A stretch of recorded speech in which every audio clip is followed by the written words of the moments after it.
All right, Chef Carla, here we are. I see the recording. That's excellent, Chef.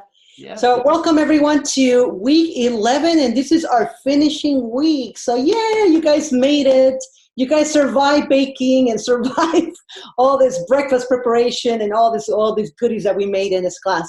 I'm going to tell you guys, I'm going to miss you guys. I'm going to miss everyone. I'm going to miss Chef Rich, Chef Warren as well, because I'm not going to be teaching with them anymore, So I'm going to be a little sad after this.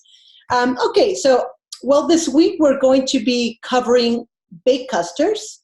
And so we are going to be presenting our final work for this week. It's going to be more in a plated presentation. So I'm going to go over the photo requirements in a little bit. Now, before I do jump into week 11, Chef Rich, anything you want to share? I know I didn't pass it on to you last week, I realized.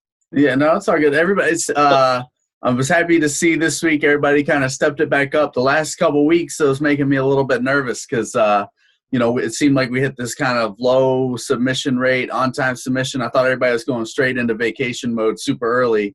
But this week, it kind of picked right back up. So it's pretty cool, to see a lot more people turning their stuff in on time this week. It just made me kind of think about like something we always hear in the industry. Like when in service, you're only as good as your last meal going out kind of deal. And I was kind of thinking about that as we get towards the end of the block with people just saying like, this is the time you really got to dig in and finish out strong. Cause that's how you got to end everything in this industry, so everything's looking pretty good. People are pretty hyped up about the focaccia and been seeing some pretty cool ones with some good toppings. So it's been making me pretty hungry all day looking at all these. When I get done here, I'm going to go eat. Thank you, Chef. I was very excited to see the percentage for the on-time submission this week. I almost do a quick little flip, just because I'm not that flexible, I didn't do it. But I was excited to see that, you guys. I was so happy. And I do want to see the same, energy and the same motivation for this last assignment and for those makeup assignments. So let's talk a little bit about what's going to happen this week. So this coming Tuesday is a big day, you guys. This is December 17th, right? We have a couple of things happening. We have the makeup assignment. That's our deadline. That's it, you guys. We're going to hold you very responsible for that specific deadline, So I want you guys to plan, take a look at your grades. What did you miss? I'm sure you guys have heard from us in the past, and that we tell you what to submit that you have missed in the past. So, organize your time to be able to submit up to 3 makeups if it's necessary. That's all you can do, up to 3 makeups. So, we have the makeup submission, right, deadline. Today is our very, very first day of our class survey, which opened up. So I want everyone to please take advantage of this.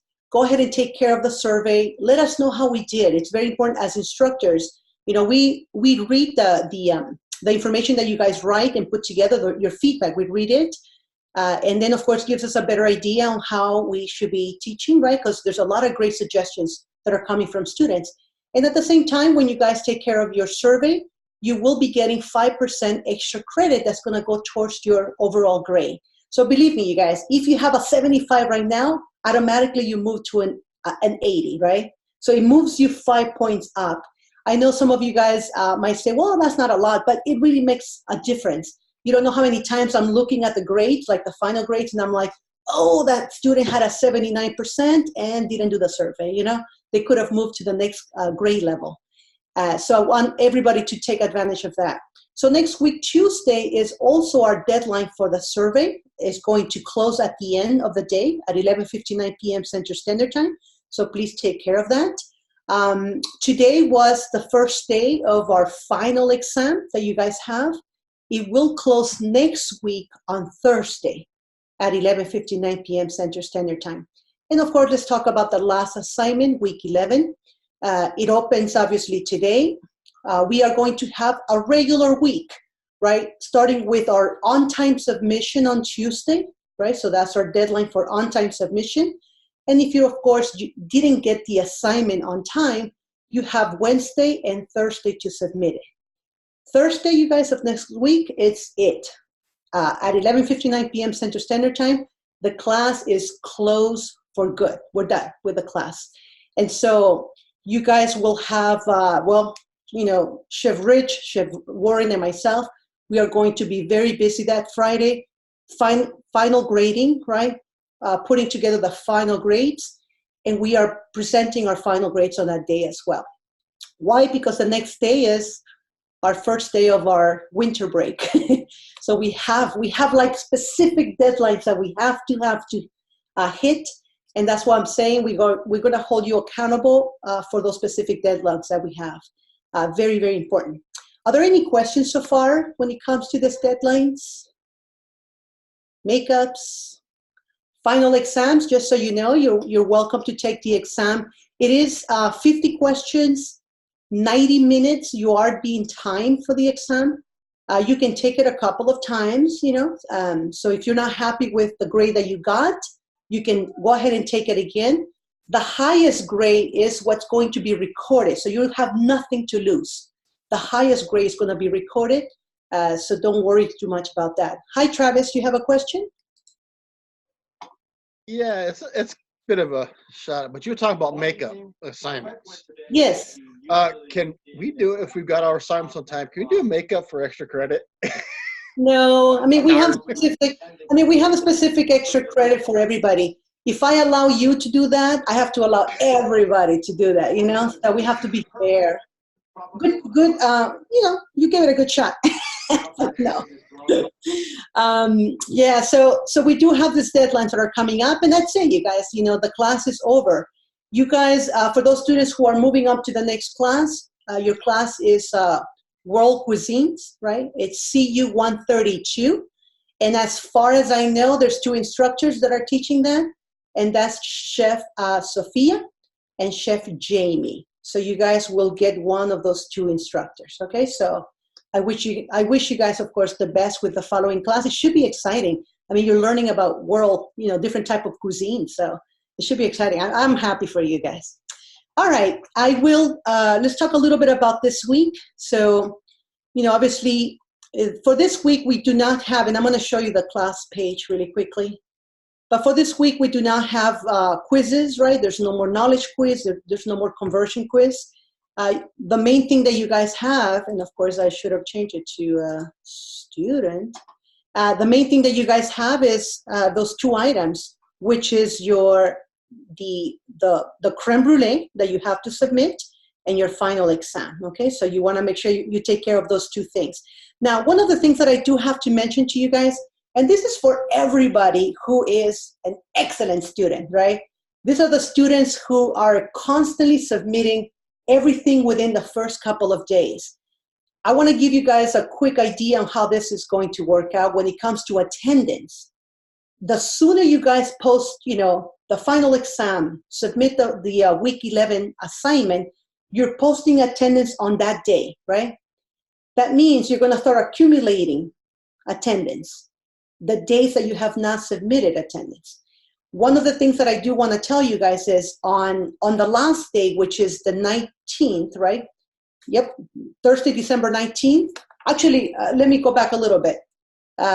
No, I'm right, December 19th, that's a Thursday.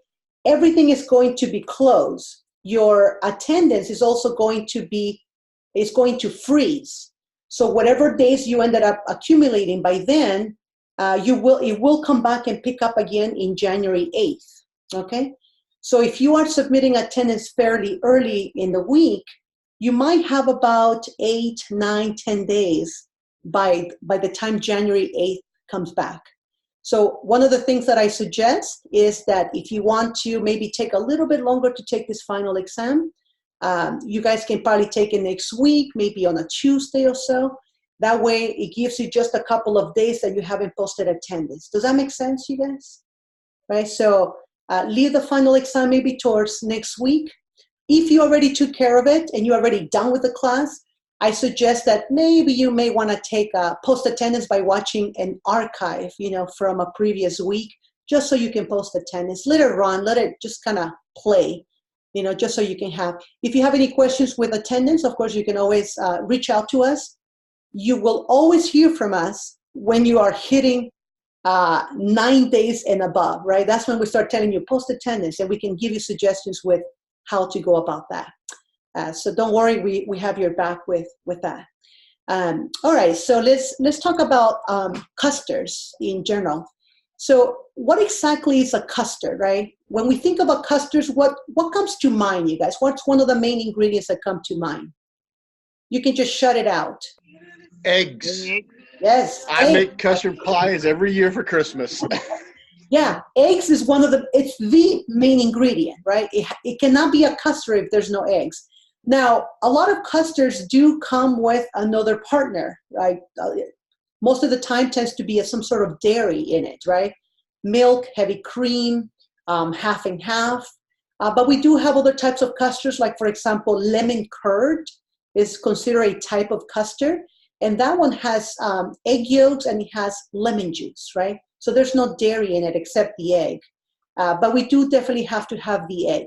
And the way it works is that obviously the custard is going to get heated to a certain temperature that is going to start solidifying the proteins. And that is going to give you either a soft consistency. For example, pastry cream is considered a stovetop custard, right? So lemon curd is a stovetop custard that's going to give you this creamy, soft consistency. And we have also baked custards that usually you make this, you make the custard that is loose, like kind of softer. And you're going to pour it into ramekins, right? You're going to pour it into specific dishes. They do not get the stir roll at all as they're being baked. So they end up taking the shape of that particular ramekin. For example, creme brulee, the one we're going to be making this week. Flan, if you guys have had a flan in the past, you know that it takes the shape of the ramekin. And they're also considered gelled, right? So they're kind of, they look like gelatin when they move around. And that's one way of testing the custard. So I'm going to show you guys a quick little background of custards, right? We have this this is creme brulee that we're going to be making this week, right? This is the original and the traditional, dish that we use. It's called the creme brulee ramekin. It's very shallow, right? It's wide, so it's easy to brulee the sugar, so we can burn the sugar on top. Well, not really burn it, you guys. We say brulee, which means burnt, but what we're doing is caramelizing the sugar on top.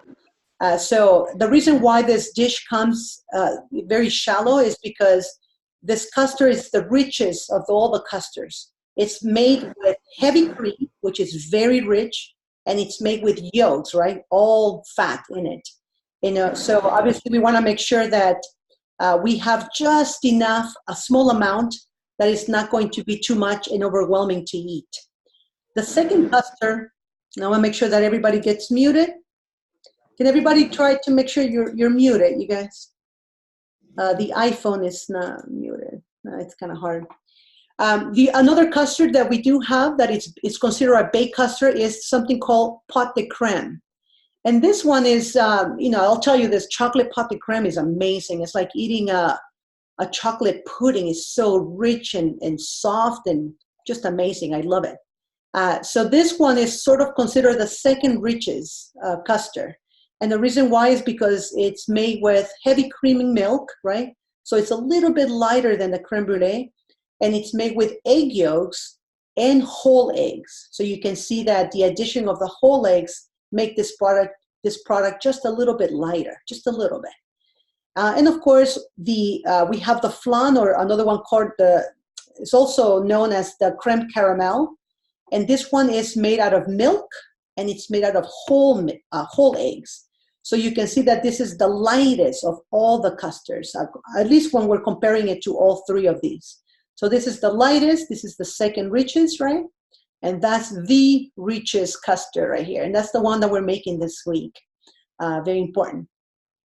So the technique is pretty simple. One of the things that we do have to do is we have to create the custard, of course. And the custard is loose. It's like a liquid-like. You can make the custard in advance. For example, you can make it like at least 2 days in advance if you wanted to, especially if you're able to kind of infuse flavors inside. Different ways to infuse flavor, could be by putting different types of teas inside, spices.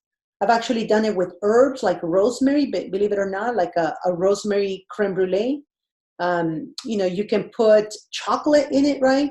Obviously, for this week, you guys, I don't want you guys to play around too much with the recipe. Stick to what the recipe is, which is a vanilla creme brulee, just so we're not messing around with, the consistency at the end. But there's definitely, that's one of the greatest thing about custard, that you can infuse lots of flavors. I saw this amazing, photograph from this restaurant. It was an Asian restaurant. They had a lemongrass creme brulee, they had a ginger creme brulee, and they had a matcha green tea creme brulee. It was like this trio of little creme brulees, and it looked so beautiful in this beautiful little cups that they baked it in. For anybody, this is one of the questions that I've gotten a lot this week, and I don't know, Chef Warren, if you've had that, but I always get this question, Chef, I don't have the ramekins for this technique, right? If you don't have the ramekins, and, obviously my next suggestion will be, well, could you buy the ramekins? I've seen these ramekins, you guys. I've seen them at the Salvation Army. I've seen them at thrift stores for like 25 cents, 50 cents. They're always there. I don't know why people don't want to bake with ramekins, but they always end up in the thrift stores. If you don't have those ramekins, you can use, there's like some foil tins that you can buy. They're about 4-ounce foil tins. They look like small little cups that can be used. And there's another brand called Pyrex, which makes like small little, kind of looks like Tupperwares, like baking dishes. That can take the heat very well. You're going to be putting those dishes inside a 325-degree oven.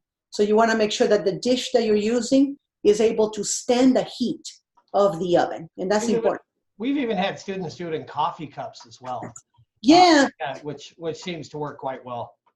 exactly. So you can use something like that. I guess my only concern would be, depending on what you have. Again, we don't know the product or the equipment that you have at home, and the heat is not that high either. It's 325. It's not that hot. So I think you'll be able to use pretty much, little cups that you may have at home in case you don't have that. I've actually told students, and I know this is like the last thing that I could, that I tell students, if you have a muffin pan, you could even try to use a muffin pan.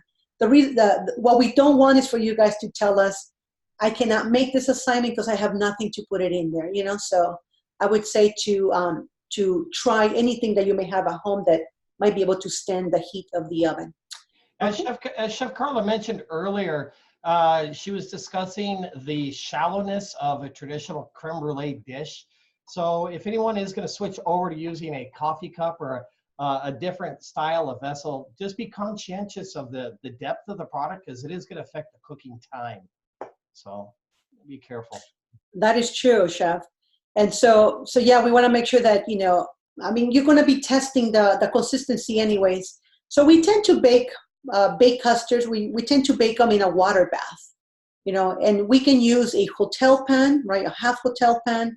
We can use, anything. Sometimes I've actually told students to use a cake pan. If it's deep enough, you can use that as your water bath.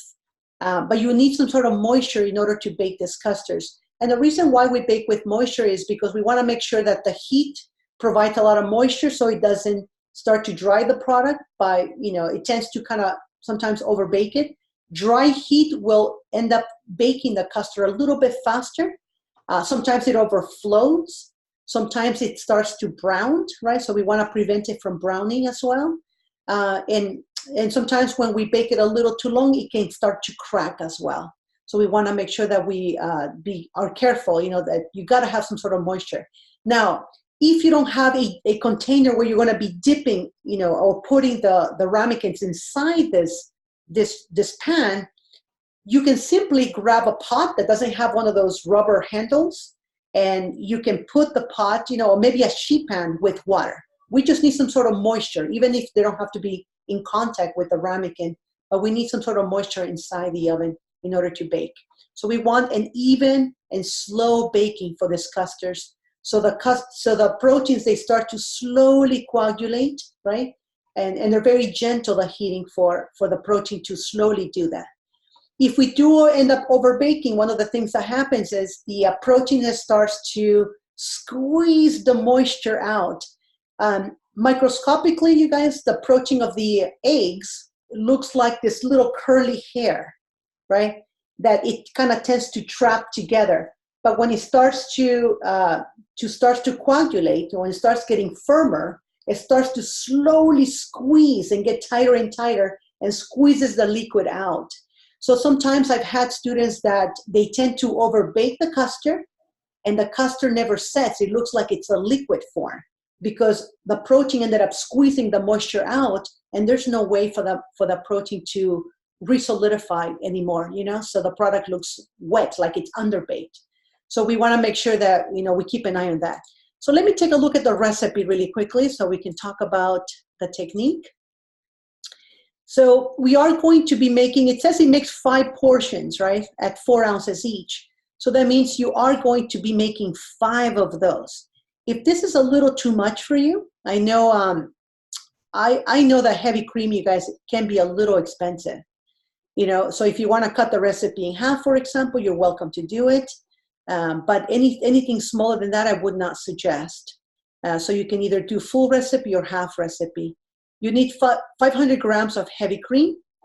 You can either use a vanilla bean, which is pretty expensive, I'll tell you that. But if you have access to a vanilla bean, or if you're willing to buy one, you know, you can definitely split it in half and just use half of it. I recommend to scrape the vanilla bean so you can scrape the seeds. But you want to make sure you put the empty pot back into the heavy cream when you're heating it up so you can finish infusing that flavor. Or you can also save it, you know, the empty vanilla bean, you can save it and put it into a small amount of sugar so you can make vanilla sugar. If you do not have access to a vanilla bean, you can simply use vanilla extract. That's going to work just fine. The nice thing about vanilla bean is that it's going to give you this little, you know, you're going to be able to see the little seeds kind of floating around into your custard. It looks pretty, and you can charge more money as well. Granulated sugar, you need about 60 grams, and you also need 100 grams of egg yolks. And I know that I had a question this week, how many egg yolks do I use for 100 grams? I'm going to tell you guys, it came out to about, if you guys want to convert grams to ounces, you can say 100 divided by 28. You just divide it by 28. And that's 3.5, I believe. And so each yolk, if you guys are using large egg yolks, they're roughly about half an ounce each yolk. So you need roughly about 7 yolks right there, right? But I recommend to use your scale, right? Don't do all these crazy conversions. Use the scale, crack an egg, separate the yolk, add it in, and you just keep adding and adding until you get to about 100 grams. That's the most appropriate thing to do so you can be precise. You have a question, Travis? No? Oh, that was your hand from earlier, huh? All right. So so that's the best thing to do, you guys. Follow your specific measurements so you can be more precise when it comes to that. Okay, so this sugar that's here, you can use granulated sugar that's going to torch, that you're going to be sprinkling at the end when the custard is fully baked and it's fully cooled down. That's when you're going to be sprinkling the sugar so you can torch it up. And it's optional, by the way, because you do need a torch. And we do not want you guys that if you do not have a torch, we don't want you guys to worry about, you know, having to go buy one. So this is optional, so you can present it with or without the torch sugar on top, and it's not going to affect your grade at all. So the way that it works is you want to start to scald the cream. If you guys take a look at the oven, it needs to be preheated at 325, and you're going to start by scalding the cream. What does scalding means? You guys, anybody know what the word scald means? Maybe if you just close to being boiled, but not boiling. Well, it could be a little bit, yeah, I mean, a little bit less than that. So the way that I look at it is I always look at the pot visually, right? The moment that I see my heavy cream slightly bubbling on the sides, I turn it off. That's it. So it's just little bubbles that are forming on the side of the pot. That's all you're doing. And the reason why is because we want to keep the temperature of the heavy cream kind of low, because the next step is to be tempering the egg yolks, right? If I bring this to a simmer, if I bring it to a boil, there's more chances of me to cook my egg yolks as I'm pouring the hot heavy cream into the egg yolks. So my recommendation is to put, this is the way I like to work when I do custards. I like to put my liquid, right, the heavy cream in this case. I like to put half of the sugar into the heavy cream, and half of my sugar will go into the yolks. It helps the graininess. It helps me break down the egg yolks and the protein really, really well. So I whisk it really well, right? And then, of course, the other half is going to go into dissolving into the heavy cream. Vanilla extract can go into the milk or to the heavy cream. If it's vanilla beans, I always like the little seeds to go into the egg yolk, because the graininess of the sugar is going to distribute and break down the clumpiness, the clump of beans. And of course, I like to put the little empty pot into my liquid, so when I'm heating it up, it's infusing that residue of vanilla flavor that is in the pot. So I like to use that as well. So I bring my liquid to a scald. I whisk my egg yolks with a little half of the sugar, right? I whisk it really well in a bowl. And then, of course, I'm going to start tempering. The hot liquid goes into the egg yolks. And what does tempering means? I know you guys have done tempering in the past. Anybody wants to share what tempering egg yolks means? Why do we do it? To keep the bacteria from having raw eggs. It's like when we was doing a hollandaise sauce. Mix it, but don't cook it. Just give that little friction to heat it up to a certain temperature, so it doesn't cook the eggs, but it cooks out the badness out of it. All right, I mean, you are exposing the egg yolk to some heat. So if there is something in there, obviously you are going to end up killing it, right? It depends on the temperature of the scalding. But what else? What's another reason for tempering egg yolks? We sometimes do tempering when we're making like a creamy soup and we add heavy cream in it.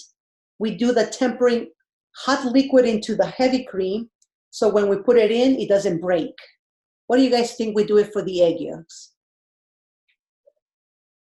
Little wheels turning. Is it so it won't separate?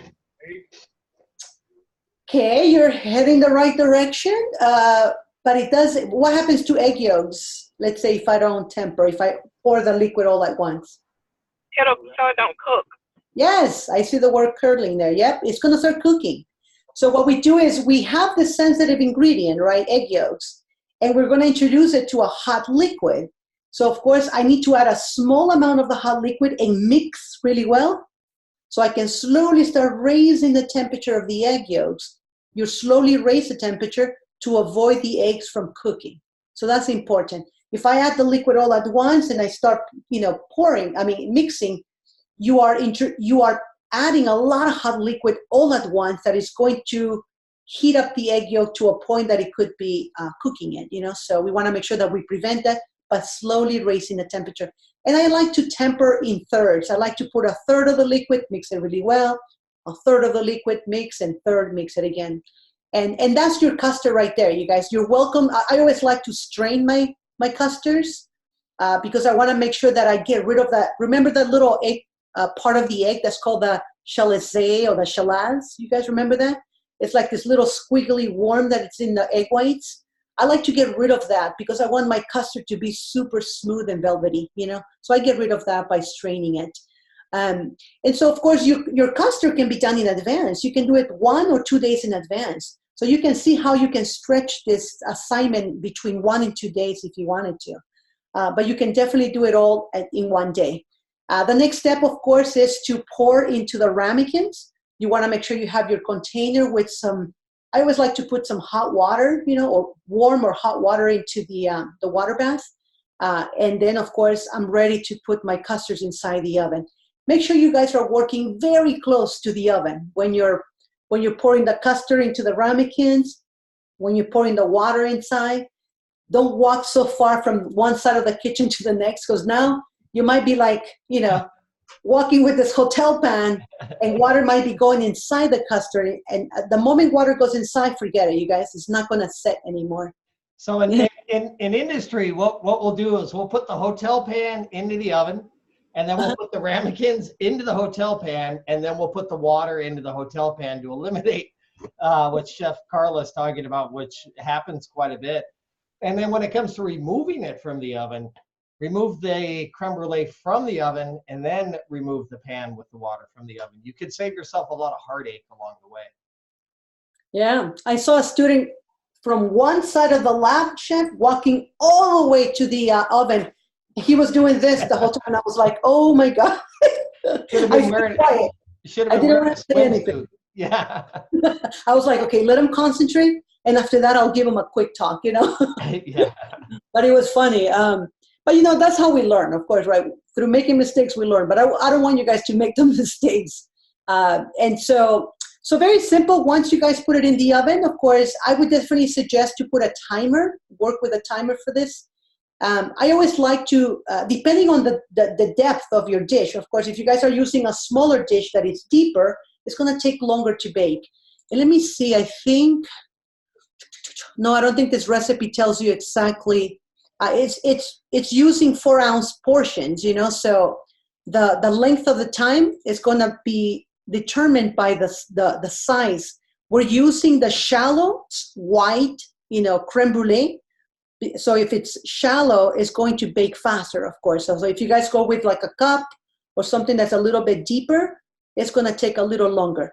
Now, I do have a cool video that's going to show you guys, from the step of putting it into the oven, how to set it up with a hotel pan, put it in the oven, and it's going to show you how to test the jiggle.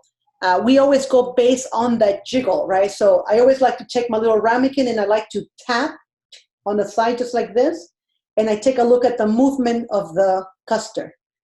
If the whole thing is moving together, the custard is done. That's it.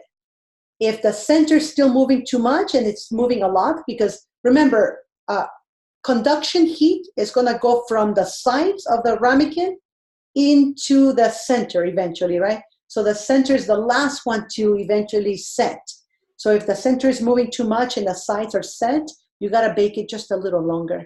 So I'm going to show you guys this video that shows you how to read the juggle, the juggle. All right, so let me go ahead and share that video with you guys.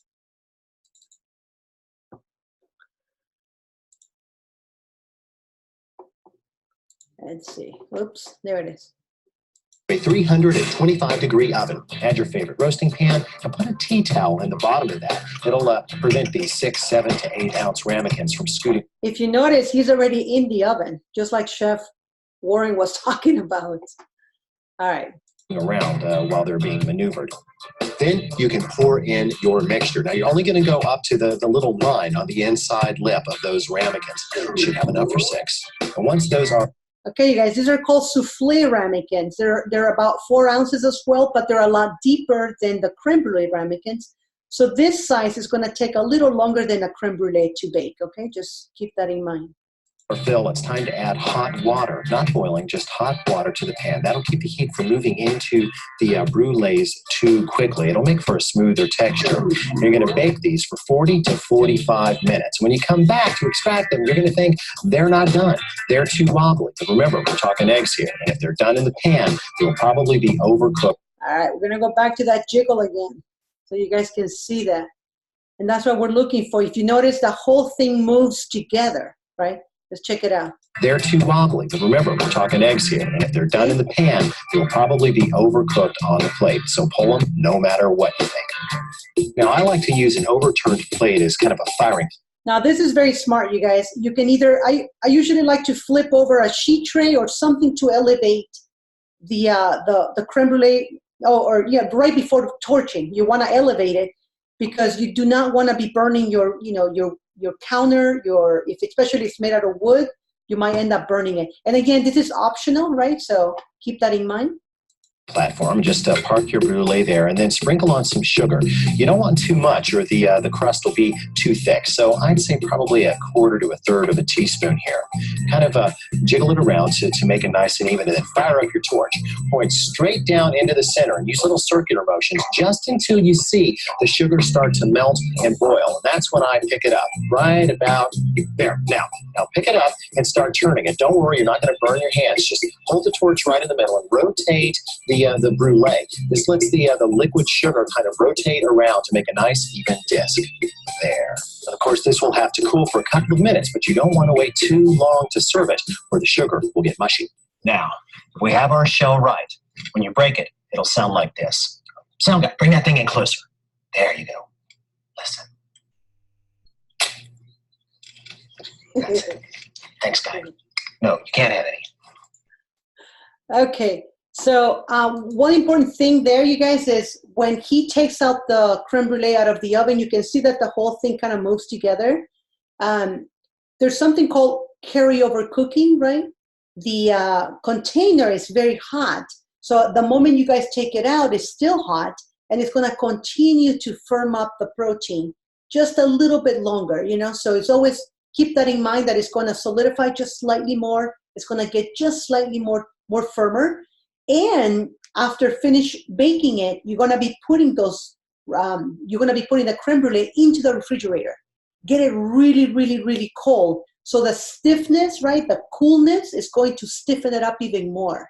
So you're going to have this gorgeous little custard. So I suggest that you put a temperature. If you guys are using something that he had in the video, which is kind of deeper, I would say put a 25-minute timer. Do not open the oven, right? Because the more we open to start looking inside to see if it's baked, the more you're cooling the oven off by releasing the heat from the oven.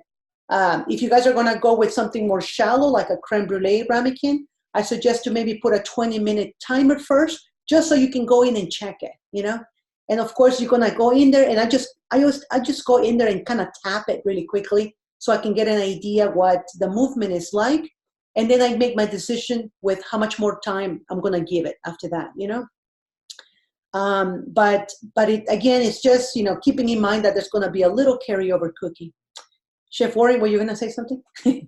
No, I was just, I did have on the tip of my tongue about the carryover heat with the amount of proteins that Chef Carla was talking about a few moments ago in the eggs, and then also found in the cream in the recipe.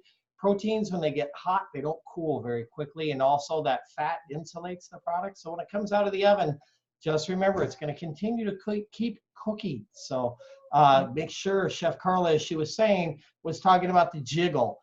As soon as it starts to kind of pull from the side, get it out. It's done. Exactly. You're going to ensure a beautiful, creamy, soft product, you know, at the end. Obviously, if it continues to bake longer, you know, some of the characteristics that I see when the custard is overbaked, it starts to form bubbles inside. It's like it starts to sort of boil internally, and you see this big, you know, kind of bubbles inside. You even see the top of the custard. You see that it looks kind of you know, lifted, kind of like little bubbles underneath, you know, and that's not good. It looks broken. It looks holey. It looks weird. So you definitely don't want to take it too far, you know, when it comes to the baking. And I did want to mention something about the scalding technique, which I thought was very important. And I've had a number of flans or creme caramels or even creme brulees where people will actually let the cream or the milk boil. And what that does is that forces it to curdle to the point. And then when you go to eat your creme caramel or your creme brulee, you're going to have those little curdles in there. And your creme brulee should be silky smooth all the way through. So very important. Yeah, temperature is very important. So scalding again, just when you see little bubbles forming on the side of the pot, take it off, turn it off. For example, I know I don't want you guys to go crazy with infusing flavor for this week, but if you guys, after the assignment is over, of course, if you guys wanted to infuse flavor, you can scald. Let's say, for example, I mentioned that I had done something with rosemary, right? Rosemary flavor or lemongrass, ginger. I like to put those flavors inside the heavy cream, bring it to a quick little scald, turn it off, I cover it, and I let it sit maybe for about an hour. It's sort of like steeping tea, you know, where you let it kind of, all those flavors kind of be extracted through the heat. Teas, like regular teas, you guys can put a tea there while the liquid it's warm, and that's going to infuse that flavor out as well. And then, of course, you can strain that out and do that technique the regular way that we've been talking about.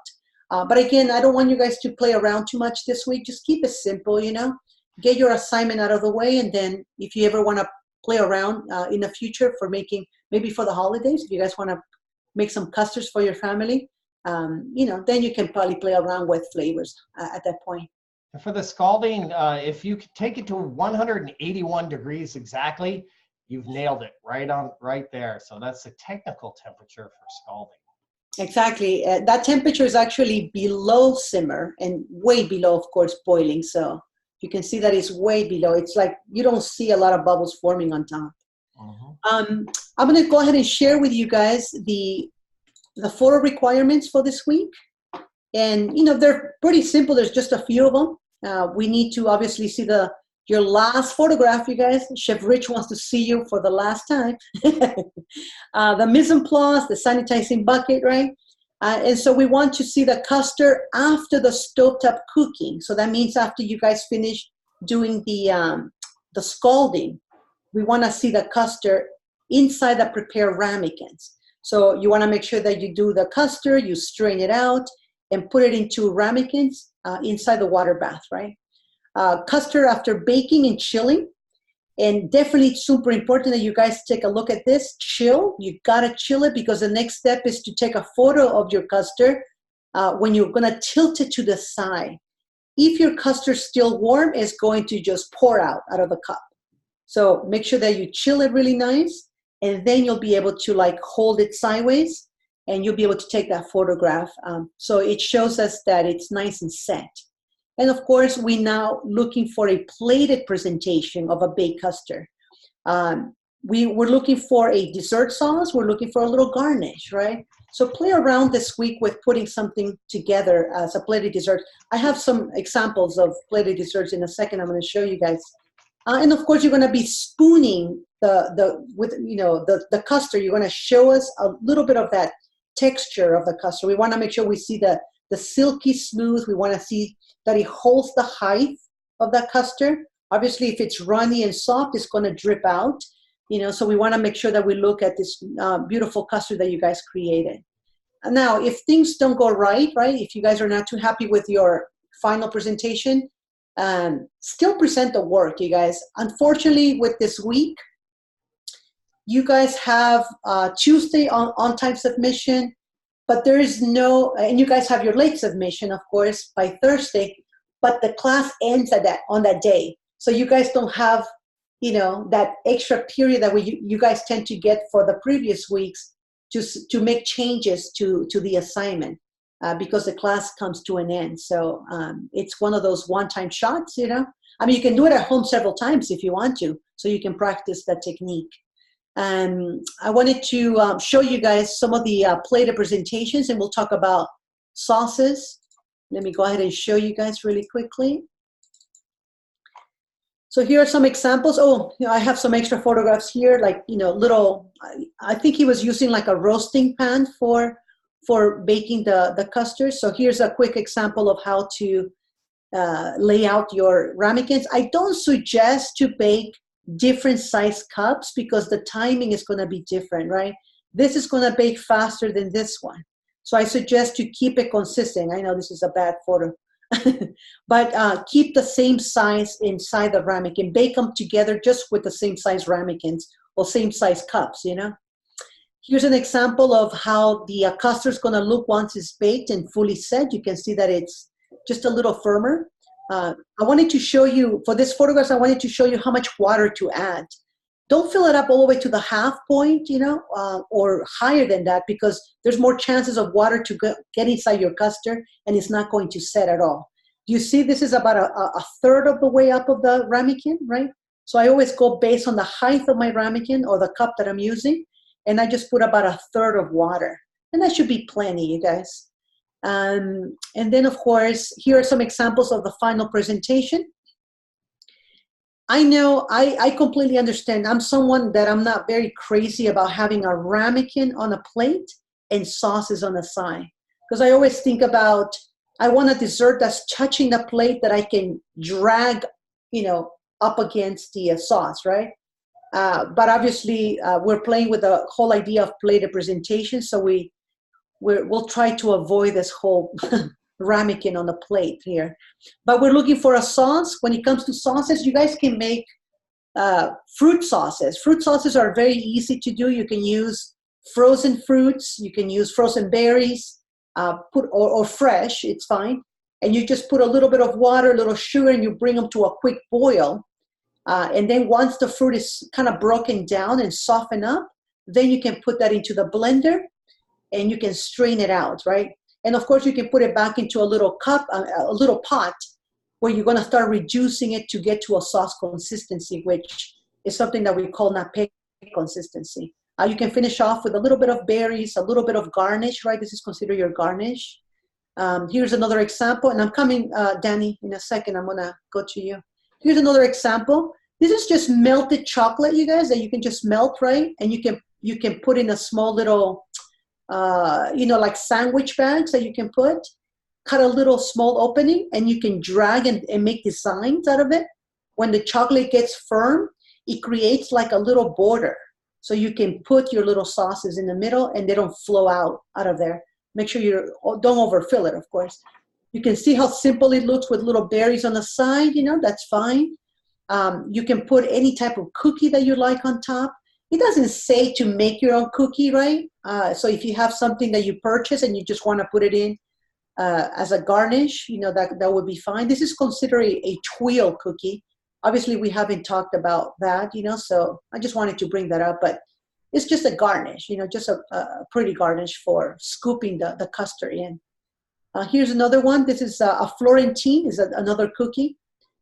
This is a almond that you dip into cooked sugar, and when the sugar is semi-thickening up, you pull it out. And obviously, you gotta stick that almond inside a skewer so you're not dipping. It's very hot, of course, the sugar, but it creates this beautiful drip, and it's really firm and spiky at the end, and it creates this really pretty garnish at the end. You can put the fruit on top, but you want to make sure that it's fully set, everything. The fruit will release some moisture, though, you guys.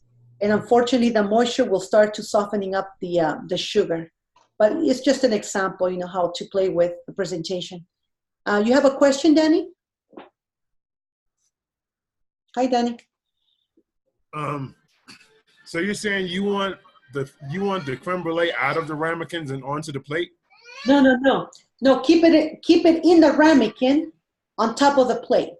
I was just giving an example that I'm not a big fan of plating desserts with a ramekin on a dish, like on a plate.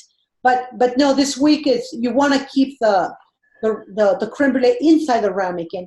It needs to sit there. I don't suggest for you guys to take it out because it's not going to hold a perfect clean shape like a flan will do, It's not going to work out. So keep it inside the ramekin. It's fine. Okay. And when we're putting the ramekins inside of the hotel pan, are we laying a towel inside of the hotel pan? You can keep it inside. Yeah, you can keep the towel inside. And the towel, again, is just going to help you keep the ramekins from sliding back and forth. It just gives it a little bit of a kind of like friction there. It holds them in place. And the water inside the pan will keep the towel from burning. Yes, exactly. It's not going to burn. Yeah. Okay. Cool. Let's see. I wanted to go really quickly into the recipe really fast, you guys. I know there's something that, here it is, number 8. This is a question that I always get every term. It says, cover the pan with foil, leaving 1-inch vent on each side of for the steam to escape.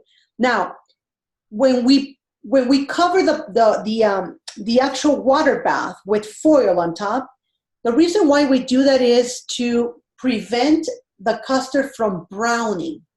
You guys are going to, I think the majority of you guys have a conventional oven. That means there's no fan, right?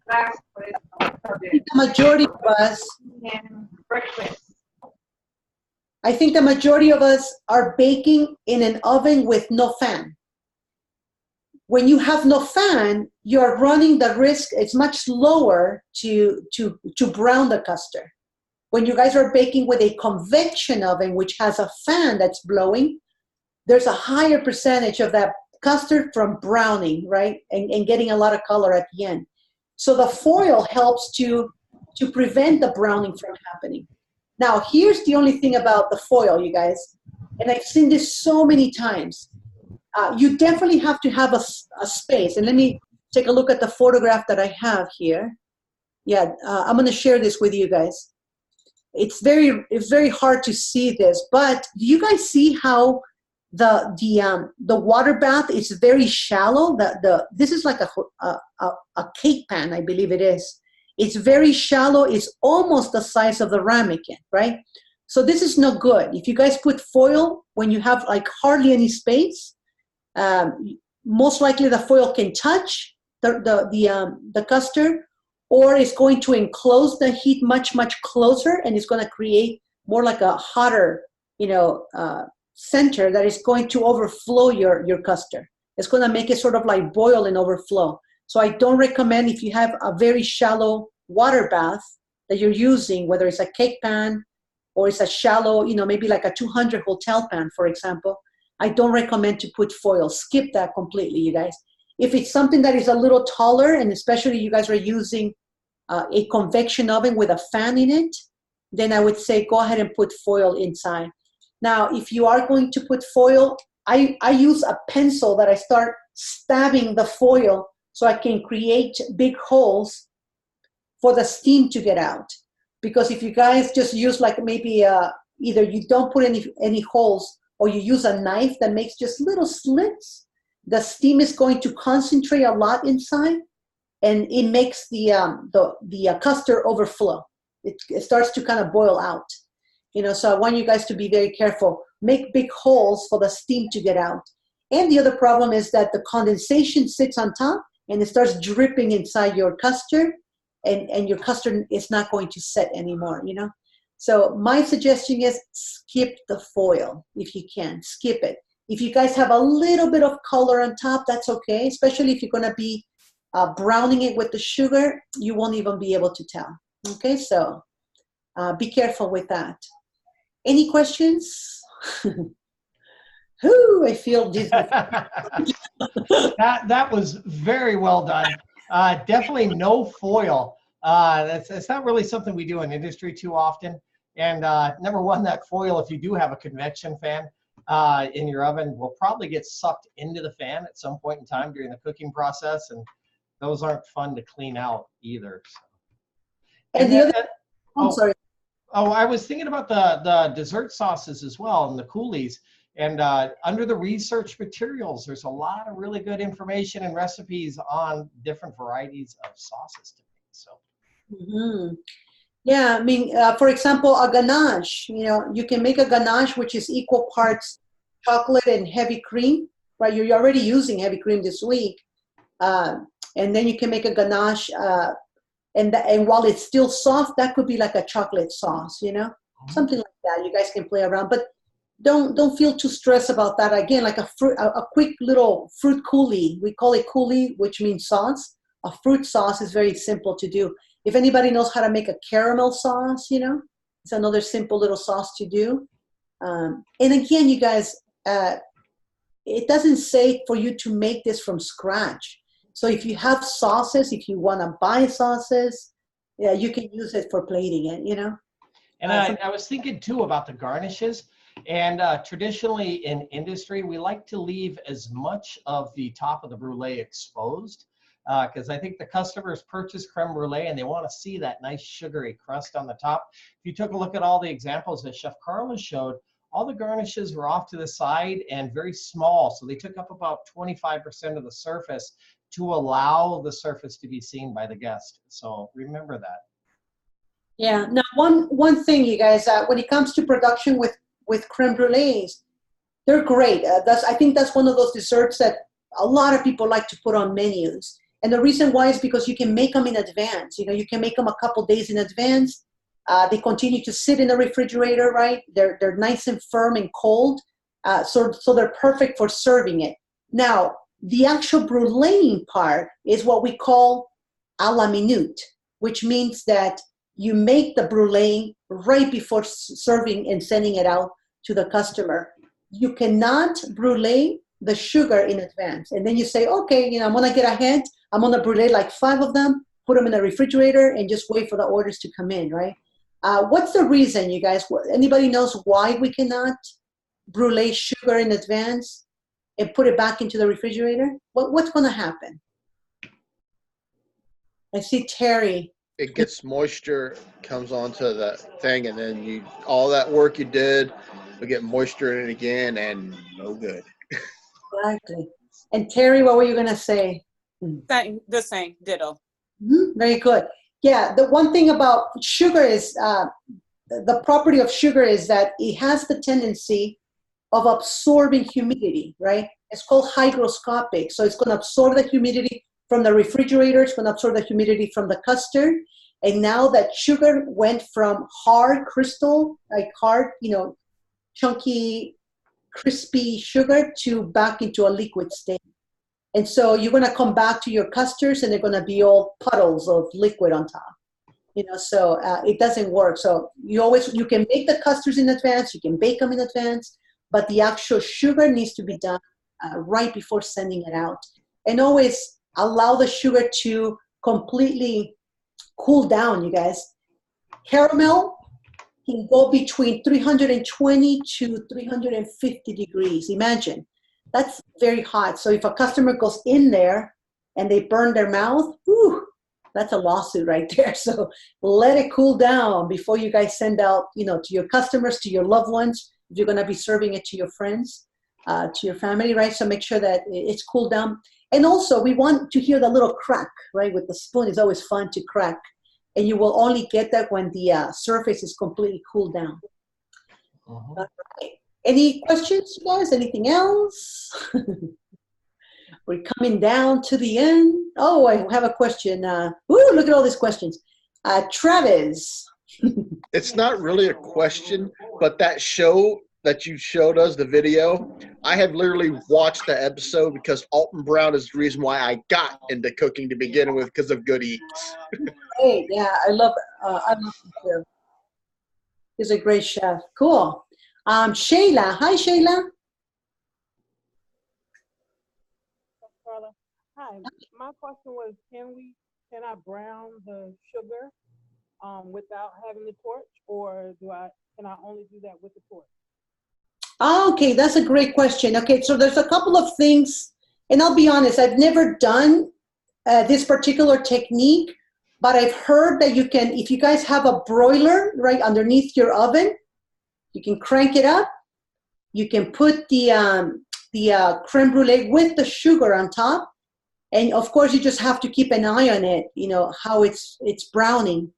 Another technique that I remember Chef Genevieve ended up showing to the students were, and this is something that she found on YouTube, you know, it's where they take a spoon that you don't care too much about anymore, you heat it up, and of course you lay out the sugar on top of a cold custard, right? Just like you guys saw the video. And the hot sugar is, it's sort of like ironing the sugar with the super hot spoon on top. Does that make sense? I don't know if you guys are familiar with something called crema catalana, which is from Spain, which is the same exact thing. It's a creme brulee, but they have it looks like it has a handle with hanging, has like this metal round plate that they put it over the heat, right? They let it get super, super hot, and then they sit it right on top of the sugar that's laying on top of the creme brulee. I'll write it on the, I'll write it on the chat so you guys can research it.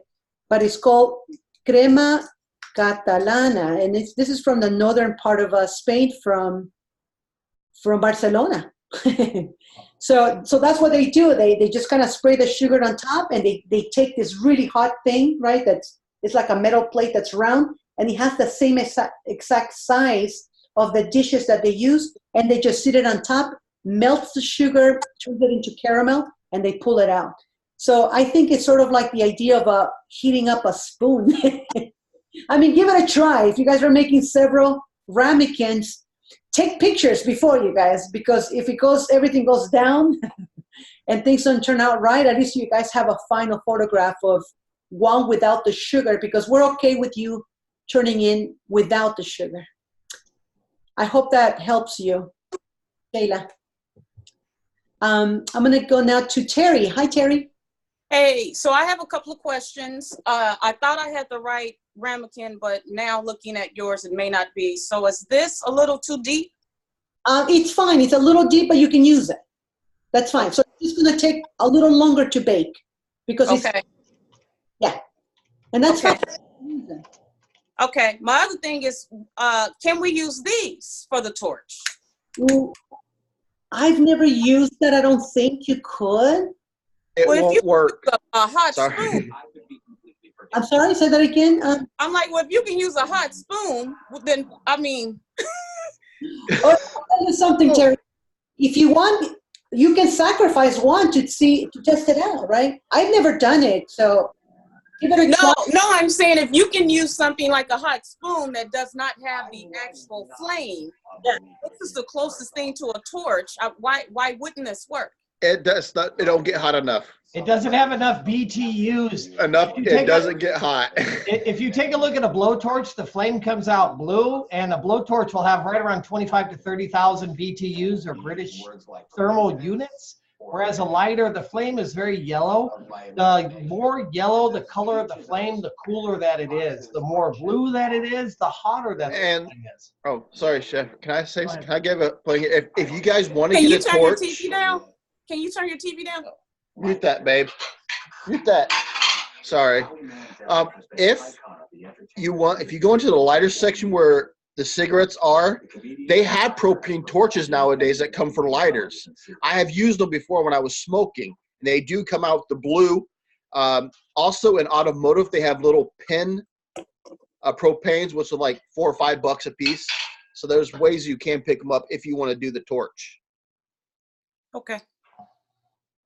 But that's a great question because, again, I've never used one of those, but that's a great question. All right. We all learn together. And last question is Georgiana. I know we always email together, Georgiana, but I never say your name.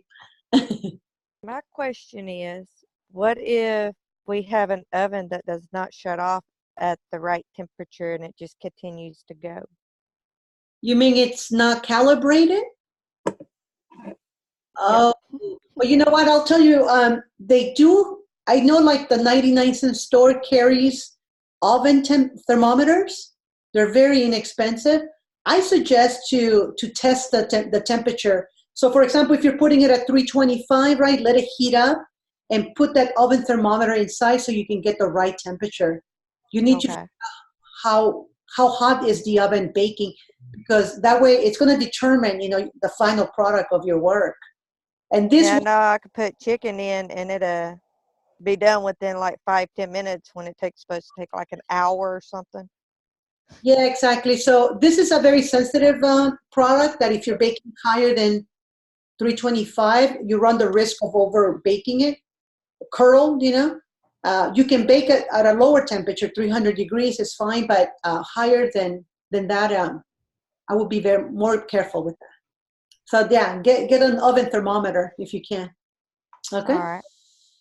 All righty, you guys. Well, that is it. I think we came to the end. And I just want to say, you guys, that it's been a pleasure having you as my students. We had a good time. It was, definitely every term I learned so much from my students. And I hope that, you guys had a great experience, with learning, especially the baking techniques that we ended up doing about six weeks of it. And I want you guys to practice, continue with the baking side. If you have any questions, of course, you guys have my information. Stay in touch. And I'm looking forward to seeing you guys to move to the next class and to the next one until you finally graduate.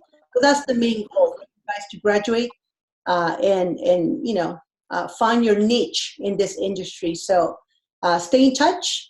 I know it's bittersweet because I want you guys to continue. So that's the sweet part. You guys continue with what you set your mind to. But it is bitter because class is ending. But they always come to an end, So I wish you the best with the next classes.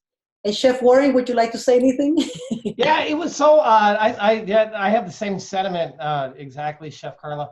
It's so neat at the beginning of the class to establish where the students are at, and then to see where they have progressed to at the end of a 12-week course. And it's such a reward watching everybody grow. And I know that Chef Carla and I are really encouraged by everybody's progress, especially during this class, which lets us know that you're going to become very successful in the future. So it was a pleasure being a part of this class. I really, really appreciated it. So thank you, everybody, very much. And of course, I had a great time teaching with you, Chef Warren. Yes, absolutely. Yes. Appreciate it. I will miss you both on the next round. Yeah, absolutely. Yeah, and Chef Rich was a rock star too. And yeah, absolutely. I wish Chef Carla, Chef Rich, and I could all continue to teach together, but life changes, doesn't it? So. Life changes, exactly. All right, you guys, have a wonderful last week. And of course, happy holidays to everybody. Merry Christmas, Happy New Year. Be safe out there. And please submit your work on time so we can get going on the grading and the final grades, okay? Have a lovely time.